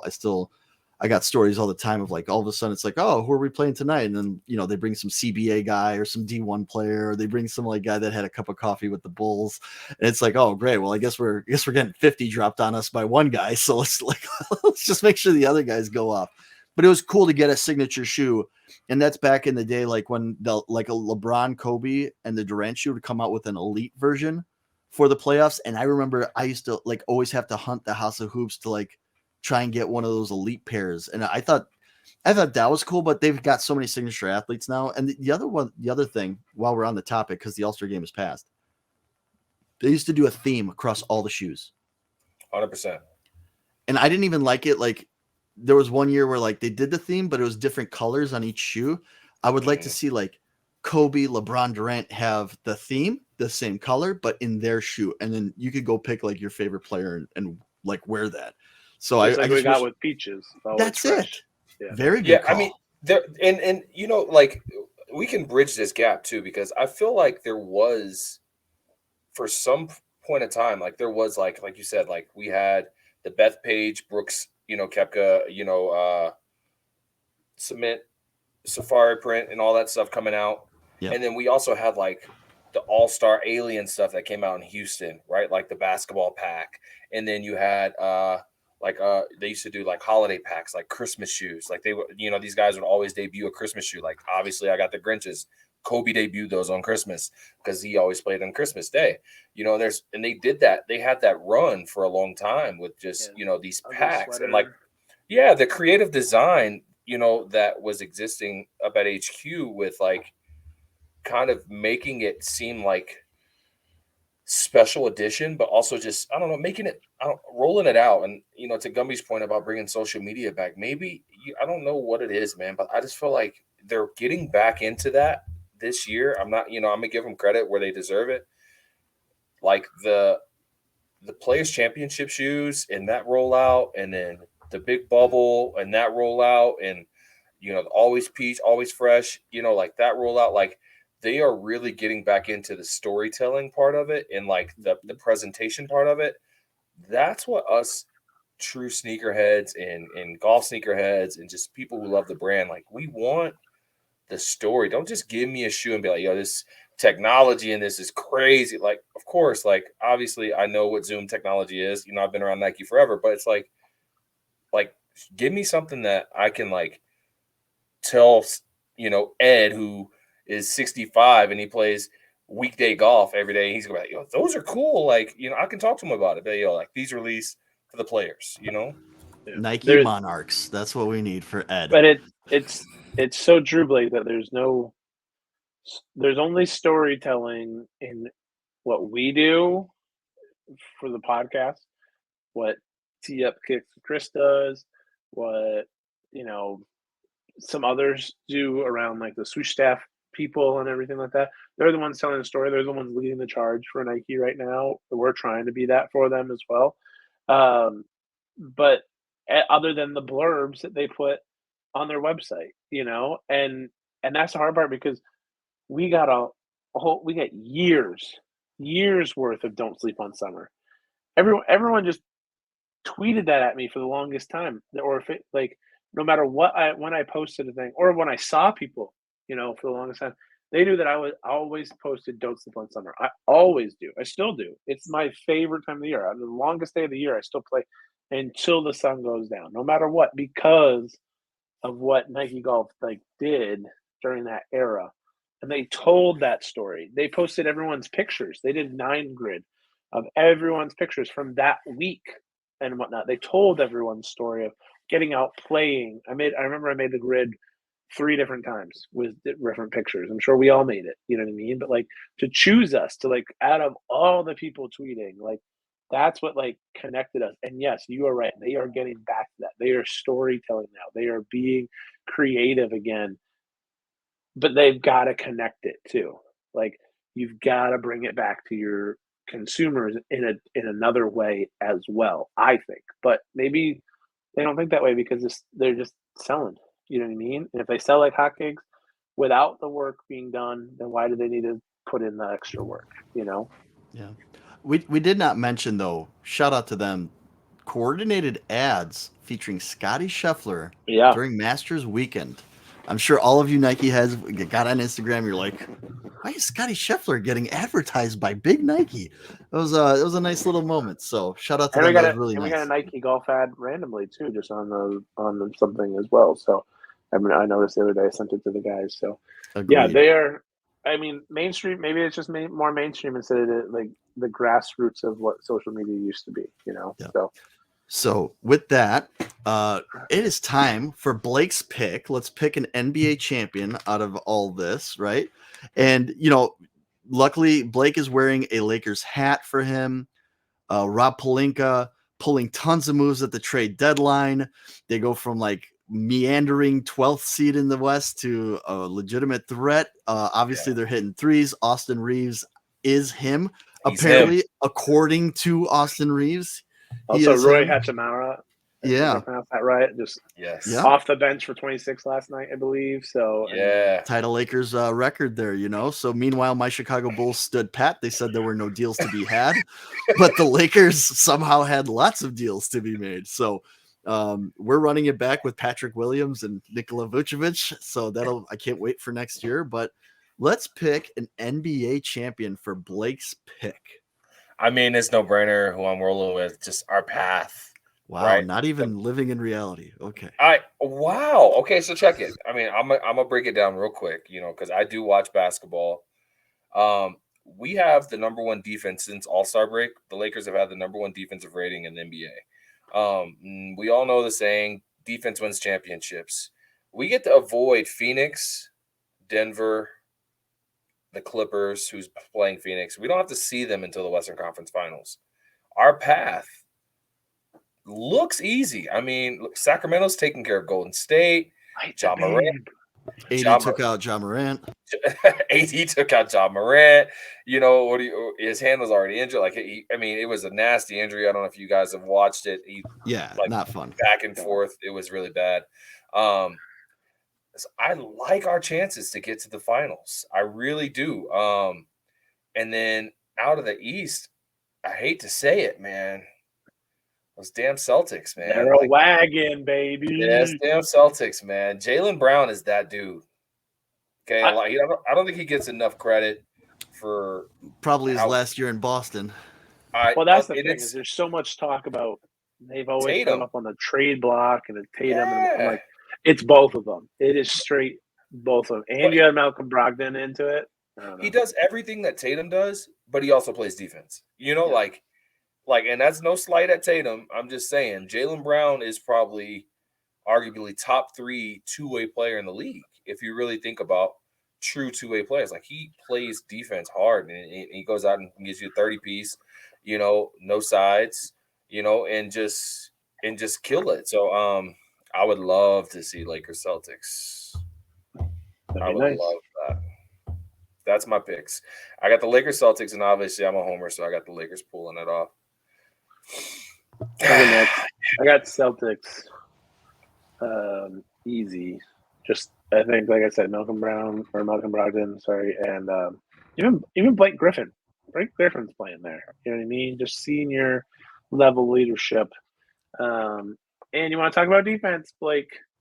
You still got Marcus Smart. You still got to go through one of the best defenders in the league. So Smart's a terror. He's a good player.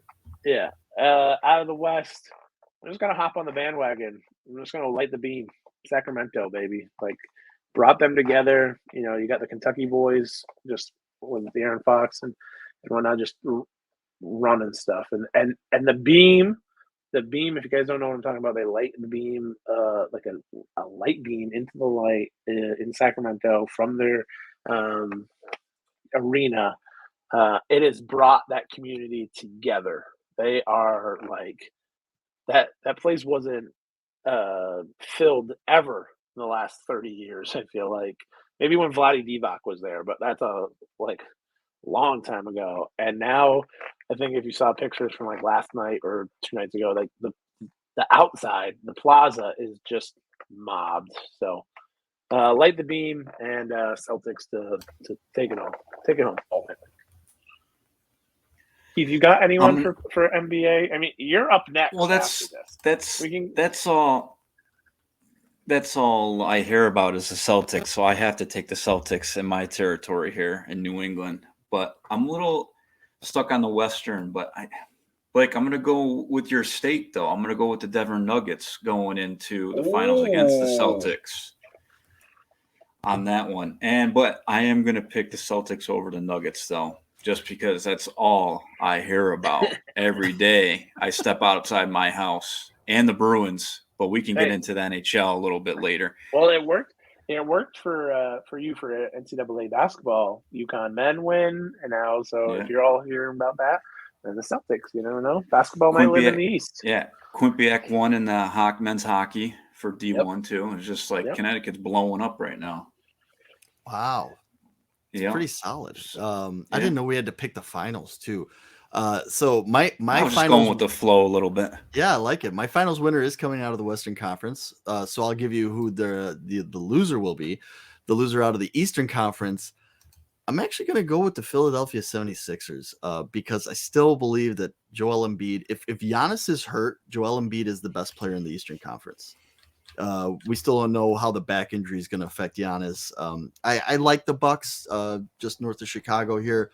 They never did anything to anybody. So it's actually a lovely city to visit. We go quite a bit.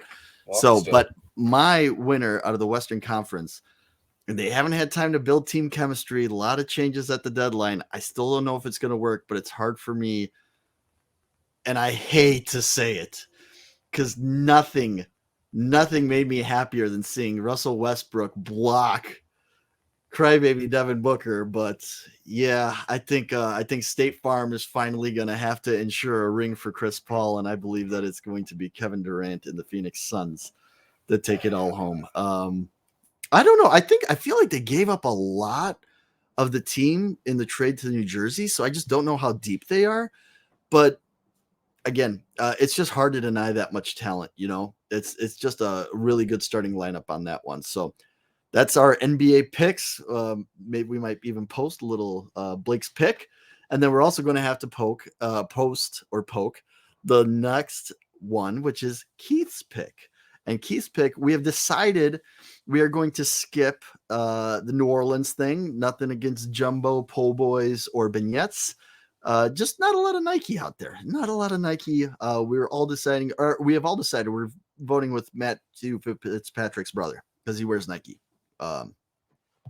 Forgot what his name is. That's how deep it is. Alex Fitzpatrick. There is some deep cut Nikes. Duval and Daly. John Daly and David Duval playing together. So that would be one to watch. But, is Daly still rocking? He racked Infinity Tours for the couple years that the Infinity Tour was out. Is he rocking Nikes? He did the Infinity Tours, and he also did the Lunar Control 4s too, with the big swoosh on the toe. Remember when he still wearing all the funky pants and stuff? But we had some funky colors in the Lunar Control 4, so they went good with all his pants. That's what I love about John Daly. He's always had some weird relationship with Nike where he's usually rocking Nike golf shoes. And it's usually Junior wears a kid. Yep. Exactly. Maybe he'll rock the Victory Tour 3. Blake, we'll talk about that in a little bit. So let's go to the Stanley Cup playoffs for Keith's pick. It's going to be a 2-hour episode. I don't talk that much, so the NHL playoffs could be nice and short and sweet. But all right, the thing about both basketball and hockey, I will say, the best playoffs. And yeah, I said it. I'm more interested in both of these playoffs 100%. Than I am NFL playoffs. I think NFL playoffs, for the most part, like they always get close at the end. Lately, and it's pretty good, but man, there's just nothing like playoff hockey and playoff basketball. And I still contend that those are the two best athletes on earth are hockey players and basketball players because it's nonstop action. It's physical. I mean, talk about like flying around, you're flying around on skates, getting hit by big men. You're in basketball, you're getting boxed out and elbowed by big men. Like it's just a lot that they go through. They both play 82 games. All that good stuff. And as you can tell, I'm looking at the standings and trying to bide my time because neither my Detroit Red Wings or Chicago Blackhawks, the other team. Holy crap. Neither one are there. The captain's leaving. The captain is leaving. They announced Jonathan it. Taves. You want to know how bad it is? They announced it like the day of the last game.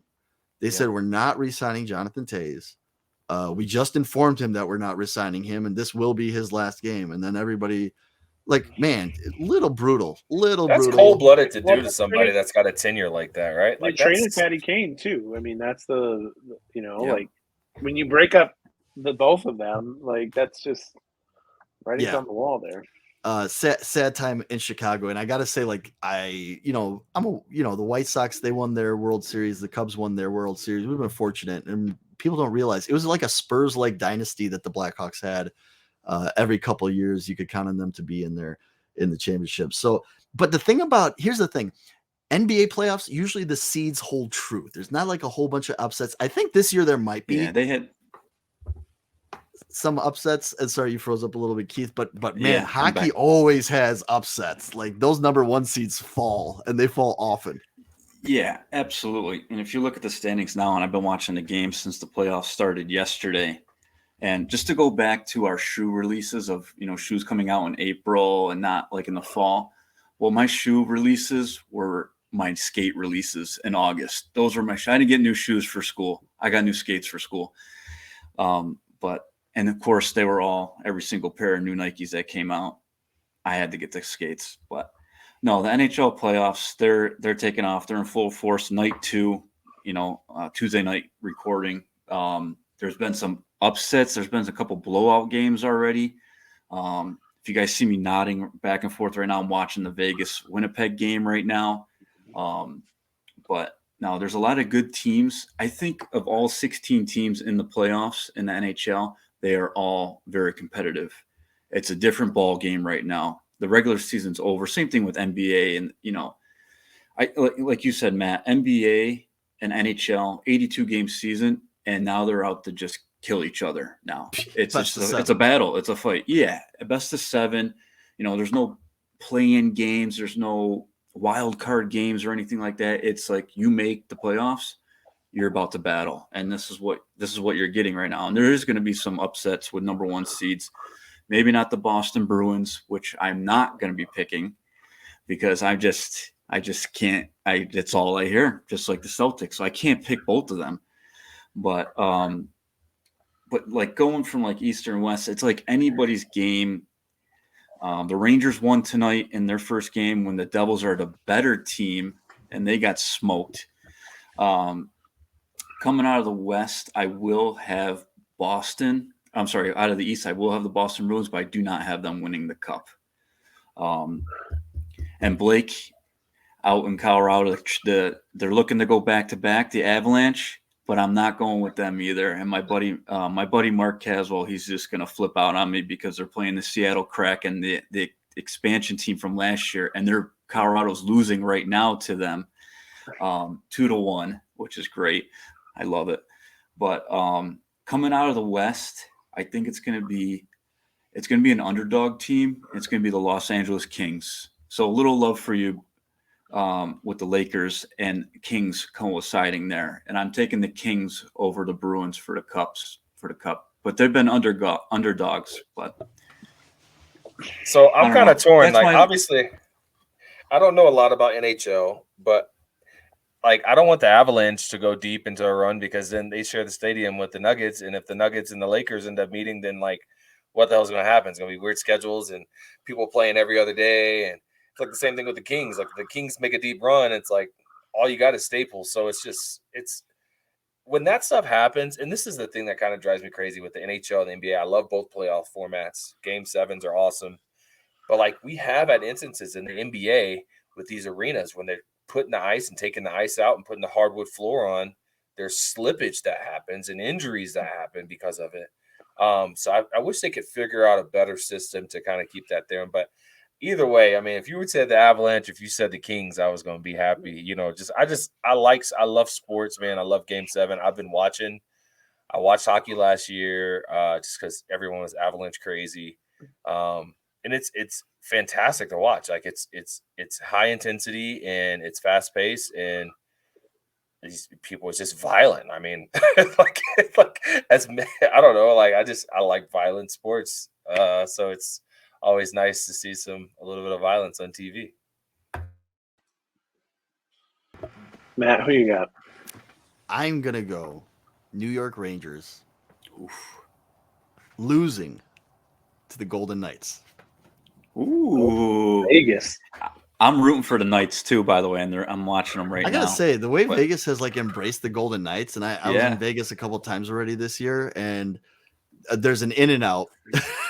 Yeah, there is. There's an By In-N-Out. MGM. Yeah, it's right by MGM, and like they come rolling out, and I'm sitting at the In-N-Out enjoying my meal, and here come all the Knights fans, and it's cool to see. I wonder how an NBA team will fare in Vegas. To be honest with Vegas has loved adding Like- sports teams. You know, they want the A's, they want the Oakland A's, right? They want a baseball team, so they obviously got the Raiders. So it's interesting how Vegas wants to be a sports town. I mean, F1. Go in there in Yep. November. That's going to be Yeah. crazy. I saw that they started to build the paddock. So, who did you have out? So you had Knights, Vegas and Rangers. Yeah, I had the Knights over the Rangers, so that's me. I like that pick. Yeah, not bad. Northeast guy. I want to see. I'm not a Bruins guy. I'm a Sabres guy. Just became a hockey fan once I got to Syracuse. But I want to see the Bruins. If you're going to be the best team, then finish it off. You know, go finish it off, because like you're not the best team until you do. You know, so do that. But out of the West, I want to see Connor McDavid live up to this. You know, most points and see the Oilers come out. You know, so I think that'd be really interesting. Syracuse is the affiliate. The Crunch or the affiliate for the Lightning, so we've seen a lot of Lightning and have a lot of Lightning fans around here. But they've been in it. I wanted to pick the Lightning too. They've been in it the past Yzerman's couple team. years, you know. Yeah. So I think it'll be. I think it'll be like Lightning Bruins, you know, possibly like Devils could get there and stuff. But yeah, I think it's probably going to be like Avs and Oilers or something. But I mean, Oilers lost last night. LA, so, all right. Yeah. So that's my pick. I like the Bruins to finish off. If they're gonna be the greatest team, You know. So that's it. I That's love our it. playoff I love it. pictures. Holy, Playoffs. I love All it. right, Joe. Do we have time to do little, Blake things, or do you want to? Hold We're on. at an hour 42. Hold on. Can Yeah. I get some credit for winning my pick from last week and get a I was point on the just going to board? go into that. Yeah. Oh, all right. Scotty gets it done. Nick tag teamed with you on that. But you get he doesn't count. the overall season point. Tom Kim did not want to show up last week, which is totally fine. Tony at least made the weekend. Saw Tony with the fam in Hilton Head, and congrats, Matt Fitzpatrick. And Fleetwood heard Keith talking mess about him playing 3 weeks in a row, and Fleetwood showed up a little bit. I really You want heard him me. to win so bad, man. So do like, I I. do too. Like, his golf swing is so good. My brother Fitz, a tour rep who has a good relationship with Tommy, and he says Tommy's a great guy. I mean, Great. even better in the T-Dub 13s now too. Yeah, I know. Like it's to the point. Like Tommy's such a good guy. Like Tommy has not gotten into this rep's products, even though he was like this close, and he even made sure to like tell the owner of the company, "You've got a great rep here. I'm not ready to make the switch yet." So that's cool. shout out to Tommy Fleetwood on that. I think he's the next. Matt Fitzpatrick hasn't won on U.S. soil a PGA event. I mean, obviously, he won the U.S. Open, so that technically counts. Last year, but he finally won a PGA event. I think Tommy breaks that streak sometime this year. Putting though, man, gets he's done. I would like to see him get into like a mallet. Dude. Just like something to free him up a little bit on the greens, because it's everything else is so rock solid. It's just he gets on the greens and he just can't get it done, man. So that rep I was talking about, it was a putter rep. But Tommy his only keeps going weakness. back. I know it's his only weakness. And man, it was painful watching him lose to Shane Lowry that year. Like, man, he so easily could have had that. So I think we should think this has been a good one. I don't know if Blake, you want to review some of these past shoes, or You want quick scores like Nick did? or you kind of just. I feel like okay. I feel like we covered a lot tonight from Blake. Okay, you know? we'll run through it. Come on, give us some scores because I got two reasons why. One, my buddy Chris is furious with Nick on one of his scores, so I want to see what Blake's score is. We'll score the same shoes that you scored with Nick. So yeah, exactly. Shoot them to me, and I'll do a quick score. I also want to shout out another thing is guy at my brother's store. Shout out to Joey Costa. He listens and he goes, "Man, Matt, and I'm doing a Joey Costa impression here, so shout out to you, Joey. Hey, Matt, man, that Blake Sledge guy, is he pretty cool? Because, man, I follow him, man. He's cool. He is cool." I go, Joey. I appreciate that, man. I go, Joey, he is cool. He is cool. I just, look, man, if there's one thing you're going to get from me, you're going to get 100% authentic Blake Sledge. I ain't changing for nobody. You hear me? But so, like, when Matt comes out here, man, I love it because I just, we just pick up right away, and just keep it rolling. So I, obviously can't wait to meet you boys in person. We're gonna make that happen. And then the infamous Nick Spears, man, he came to my town and didn't even reach out. Right? Oh, sounds about right. He hit me up. He did say he was at the fam and they was in the mountains and all that. So I'll give credit to that. And I mean, obviously we couldn't golf or anything like that, but I gotta meet Nick, man, because I be talking match in the groups, So I gotta meet him, dog, for sure. You and me both, Blake. You and me. Oh, both. You guys all want to play each other so bad, the three of you. You all want the top golfer. Billy. 2 irons. We're all gonna hit 2 irons off the tee and see. And Nick is so full of it. Like he calls everybody chicken. Nick is chicken because the one time he did pull out driver playing with me, he smoked it down the middle. It's like you're a chicken, Nick. Anyway, so here we go. Let's get these scores out. Ace Next Nature Peaches edition. Oh, man, that shoe is very innovative. When I just looked at, like, I'm like, I might just get one just because, like, I'm very interested. I'm gonna go 3.8. I think that'd be a really good shoe to see some of the ladies get into and rock and see. Yeah. All right, cool. Next one. Next Percent. Oh man, this has my heart. And then just watching. The only thing I will say is, I mean, the sloppy conditions at Augusta and like the close-ups that they were doing on the Next Percent, and like you could tell like it's kind of got that Torrey Pines Jordan 4 like material where it's just once it gets it's not gonna come out. Yeah. Because of that, I can't go much higher than a 4.3. It's still pretty good. That's still pretty good. All right, here we go. Peaches AM1. Peaches AM1, they knocked it out of the park, man. I got to give Gumby his flowers on that one. I know he's obsessed with that shoe. I'm gonna give that a straight up 5.0. Man, that's like many fives for that one. All right, cool. Yeah. Victory Tour 3, White Peach, Fuzzy Navel, whatever it is. So, like, man, I'm not as gung ho on the Victory Tour 3 just because like they've let me down with the Victory Tour 2. Like the Victory Tour 1 was so good.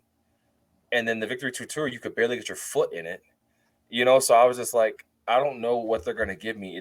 Like you said, the 4-foot does look bigger. It looks a little wider.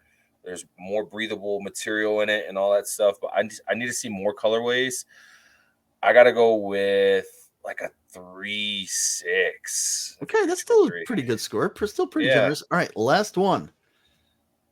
And we want to know what you think the theme is on this one. The Jordan Cheerwine or Straight Up Wine edition shoe. I just got mine in, man.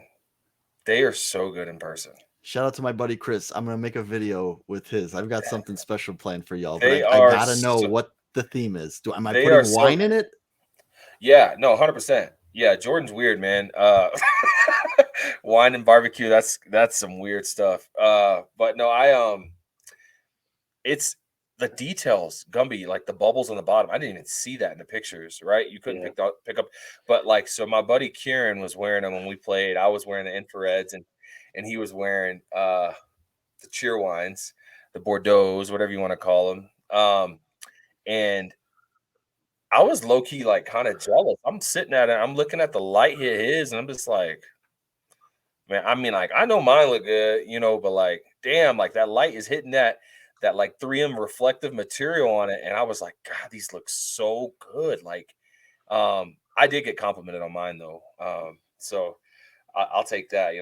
I didn't hear anybody compliment on him on his, but so infrared, still held it down. But if I had to go with a score on them, man, after having them in hand, 4.8. Nice. Wow. Really good. They That's knocked in it it. out with the That's in details. hand. I think you're the only one In I know that hand. has them in hand, right? Matter of fact, yeah.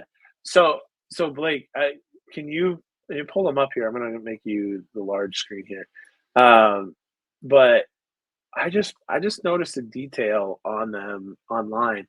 So they have the bubbles on the sole. They have that little, how you have like reflection on bubbles, and stuff. So they have that little like spot reflection, but on the bottom reflection, it's in the shape of a swoosh, which is just details to a T. So Blake is holding it up. You see the bubbles underneath the Bordeaux sole. And then, Blake, even there's here, that like ring lights don't do it on- justice. Like, the ring lights really don't do it justice. I can't wait to make my video. I had something planned for the open of this show, but I got tied up at work. I can't wait to tell you guys off air because I'm definitely doing it next episode. So, I gotta bring this up on the thing because I just gotta show you like what I'm talking about here. And oh, perfect. Yep. Let's use the images. On the large one, you can see that there is like on the bottom of this bubble, there's like a swoosh like looking one. So it's crazy because it's like not like super huge, but it's definitely there. So I don't know. I just think it's really cool. Like even down to like little details, they got everything covered, always.